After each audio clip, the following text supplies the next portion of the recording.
Bonjour tout le monde, Sylvain Brousseau de la Bibliothèque de Pont-Rouge pour la capsule Ouverture de boîte. Alors, on est rendu au mois d'avril, on a eu la chance d'avoir une belle subvention du ministère, donc on avait beaucoup de livres. On avait jusqu'au 31 mars pour faire les achats, donc on retombe à des caisses ou des boîtes beaucoup plus, je vais dire, normales. Alors, on parle de une quinzaine d'achats, 15 à 20 livres par semaine, donc on va acheter au cours des prochaines semaines. Donc ça continue à chaque semaine, mais nécessairement, il y en a un petit peu moins à chaque fois. On répartit le budget. Alors, on y va avec des caisses mélangées, donc on revient à notre formule initiale. Alors, on va commencer avec 2 livres pour jeunes, donc les Kinra Girls. Donc, on a Voyage en pays hanté et Le Palais de la Lune. Donc, qui sont le tome 12 et le tome 13 d'une série qu'on a déjà. On a ensuite, celui-là, on l'attend depuis longtemps, Nelly, le tome 2. Alors, Protection. On a reçu tous les autres. Le tome 2 se fait attendre depuis le mois d'octobre, je crois qu'on l'avait commandé. Et il vient tout juste de rentrer. Même chose pour le code du chasseur de primes de Star Wars. Même chose, ça fait depuis le mois d'octobre qu'on l'a commandé. Et il vient tout juste d'arriver. On a dans la série des tabous de Emmanuel Lauzon, Toxique.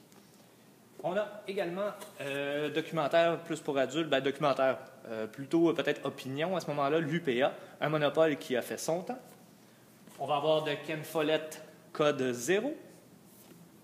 On va avoir également le tome 6 de L'héritière de Salem de Caroline Barré. On va avoir, on avait déjà le tome 1 et 2 donc de Zaha. Donc on a été chercher la collection complète, donc une série québécoise de romans fantastiques pour jeunes, donc 3, 4, 5, 6. On va avoir du côté BD adulte Dark Knight 3, le tome 4, donc qui est le dernier tome de la série. Fait que si vous voulez voir cette série-là, on l'a au complet. On a également celui-là, c'est la série des Encyclopes est extrêmement bien fait. Oui, pour les jeunes, mais je vous dirais pour les adultes aussi. C'est impressionnant la quantité d'informations. On en a quelques-uns. On va vérifier pour tous les avoir si vous avez des recherches à faire. Internet, c'est génial.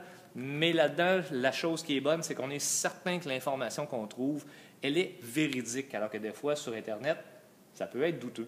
Alors, celui-là, Les dinosaures et autres animaux préhistoriques. Alors, des livres très beaux, très bien faits.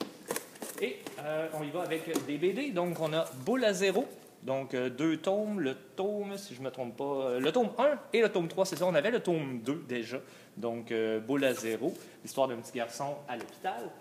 Et on termine avec Les légendaires, le tome 7, donc cette série-là, qui est déjà rendue, je crois, à une vingtaine de tomes. Alors, on achète tranquillement les livres, ça marche très fort auprès des jeunes. Alors, c'est ce qui complète notre caisse pour cette semaine, notre boîte. Demain, dans le fond, vendredi, dodo à la biblio. Je vous rappelle qu'il fallait s'inscrire, donc les inscriptions sont terminées. Vous ne pouvez pas, malheureusement, vous présenter et dormir à la bibliothèque, c'était vraiment sur réservation. Je suis désolé. Alors, si jamais vous trouviez le concept intéressant, surveillez. Peut-être qu'il y en aura d'autres. On va voir comment ça va se passer. Hop, je viens de vous perdre. Alors, je vous souhaite une très bonne fin de journée. Monsieur Tableau Blanc a décidé de ne pas coopérer cette semaine. Bonne journée tout le monde. Au revoir.